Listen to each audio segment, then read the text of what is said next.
Hey guys, welcome back to Handmade with me, Marianne. So you guys may remember a few weeks ago I took you on a little thrifting excursion where I found a pair of these chairs, and you guys told me overwhelmingly in the comments that you wanted to see how I was going to clean them up and make them over. And guys, I am here for you. You ask and I deliver. Today I'm going to show you how we are going to clean these chairs up, remove the rust from the legs, update the upholstery.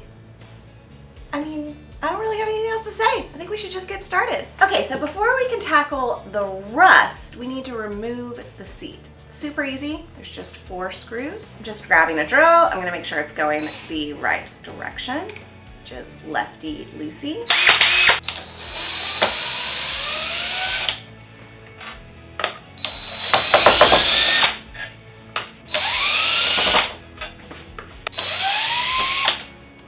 Hang on to these for later. You'll be pretty mad if you lose them when it's time to reattach this. Set this aside.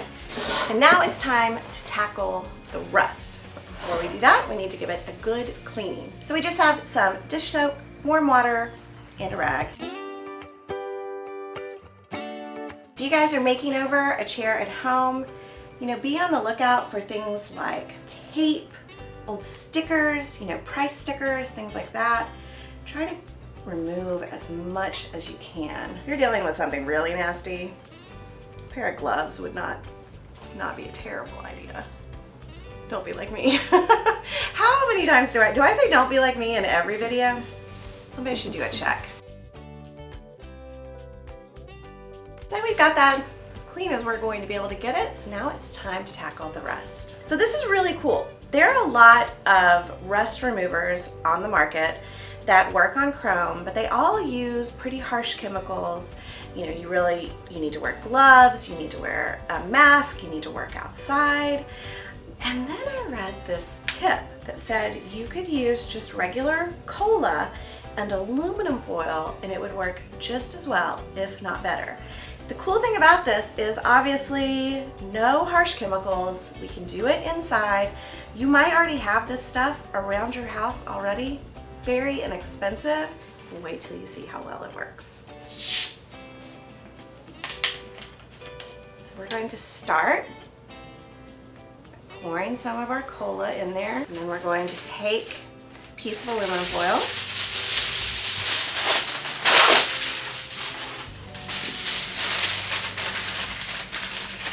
And we're just going to kind of like loosely wad it up until it's about the size of a dish sponge. You might be wondering why aluminum and not something like steel wool or sandpaper.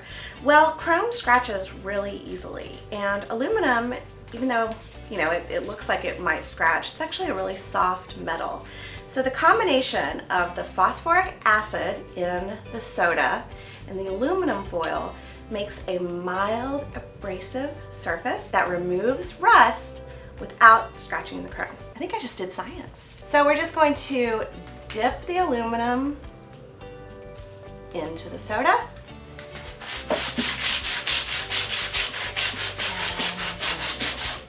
And rub. It starts working really quickly, and you can even see the rust starting to come off. Pretty cool. This is fun. It is. It's really satisfying. Yeah. I don't know what this says about me, but this is really fun. It's like immediate. It's instant gratification. The rest just starts coming up.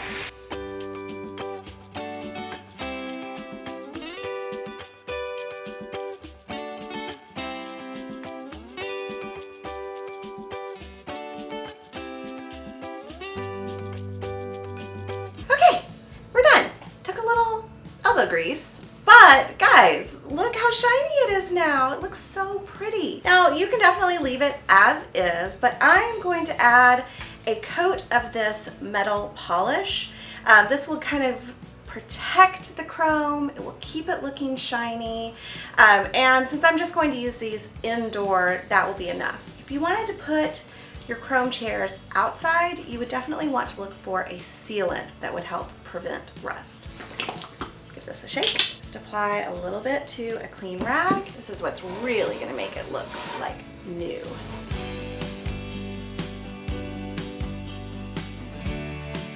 Okay, our chrome is polished and looking amazing. Now it's time to tackle the seat. Now when I bought these chairs, I was kind of hoping that the original caning underneath was intact, but I now see that actually this plywood seat was added after clearly the bottom burst out of these chairs. No big deal, the frame is still intact and in great shape. I'm just going to remove this old dirty upholstery. There's a feather. Gross. I'm going to remove this old dirty upholstery, replace the fabric with something really pretty, and then reattach. Okay, so the first thing we need to do is remove these staples. Now, this wood frame on the chair is a very hard wood, and the staples are tough to pull out. Some chairs you literally may be able to pull it out as you pull the fabric out, but for this one we're using this little tool. It's just a staple remover. It's very inexpensive. You can find them at the hardware store.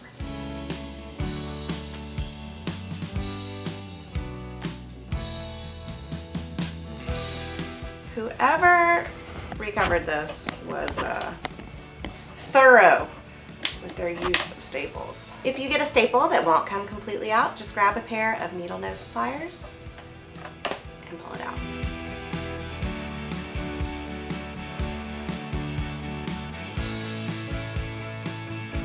Okay, so all the staples in the world have been removed now. Oh man, this was a cute seat once with its caning and this little curved front, but it's going to be cute again once we give it some new fabric. Now the foam is actually in good shape, so I think we'll reuse that. If you need to replace the foam, it's no biggie. It's very inexpensive. You can go to an upholstery fabric shop or just some craft stores sell it. But if you can reuse the foam, I mean, why not? This, however, bye-bye. Okay, now it's time for my favorite part, which is putting the fabric on. So I picked this fabric because it's a nice medium to heavy weight for upholstery, and it's primarily black, which is great because I have children, and children are wild animals. I also have a husband and a dog. White fabric wouldn't stand a chance in my house. All right, so start by laying your fabric pretty side down and then lay your seat on top of it. Now this is a good time to check and make sure if your fabric has any straight lines to it, which this one kind of does, even though it's an abstract. I'm going to go ahead and flip it over. Make sure everything looks good. Okay, so now it's time to staple. Now, we've done this a few times. We've done another chair makeover. I've showed you guys how to staple a scarf to a canvas. It's all the same principle.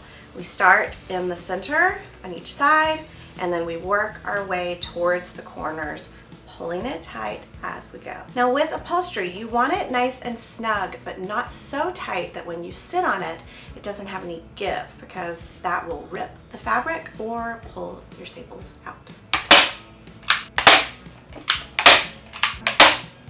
So we've got one in the center of all four of our sides. We're going to flip it over, give it another check, because it's a lot easier to remove 4 staples and fix it than it is to remove 20. So now, just like you're stretching a canvas, we're going to add a staple on each side, going around and around and around, pulling it snug. You can put the staples about 1 inch apart.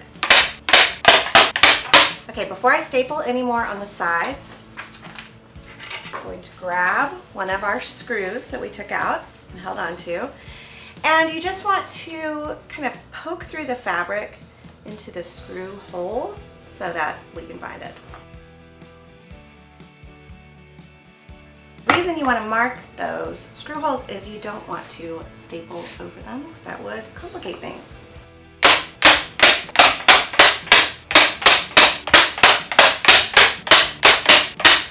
So just as you kind of navigate the curve, you may have to bleed it a hair to keep it nice and smooth. Really just kind of work it until it looks nice.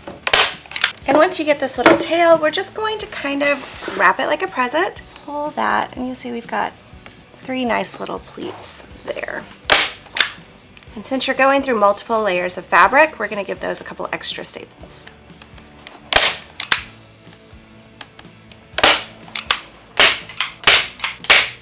All right.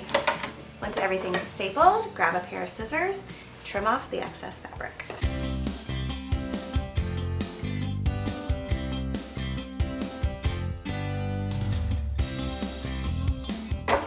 Alright, all that's left to do is reattach this to the base. Just grab that base, looking so new and shiny. So we're just going to line up the holes, grab your screws, and you want to get every screw kind of lined up with the hole below it before you start drilling, so you have a little wiggle room, literally.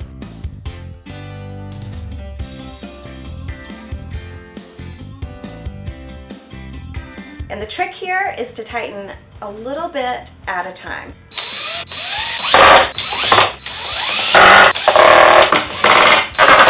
Right now, time for the moment of truth. Oh man, guys, I think it looks so good.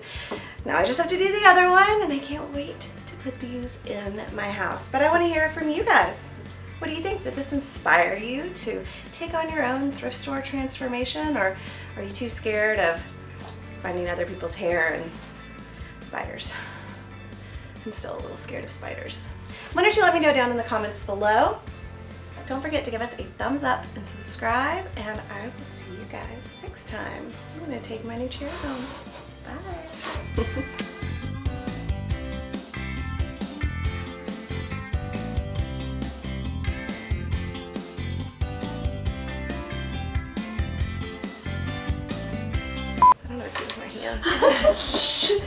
Hello. Welcome to Handmade. I feel like we can push way in. Today I'm taking my senior portraits. Give me that pose. I feel like I need like a Benetton sweatshirt with like a polo. I'm old, guys. That's like what you wore. Everybody's like, everyone's like, what's a Benetton? Hey guys, today is the video where I quit the internet. Because I'm too old. Okay, 1, 2, 3. We're professional. Where's Marianne? Ready to film. Waiting on talent. I'm hungry. There's just 4 screws. I don't have the drill today. While Danielle finishes greeking the drill, I'd like to tell you a story from my childhood. You're just going to start using this as your therapy session? This is Marianne therapy time. So in addition to telling me that my legs were too skinny, or look at that. I'll have to pick that up later. It's a dead spot. Oh my god, no, it's alive. Get in the cup. Get in the cup, dude. There you go. Come on, dude. I'm trying to keep you alive. You can't get out of the cup. I do not do spiders. I think it's a chair full of spiders. And now I'm itchy. What is under that? And I'm sweating. I really recommend. This arm's funny. There you go. Thanks. It was like, I'm like T-Rex. Yeah. Okay.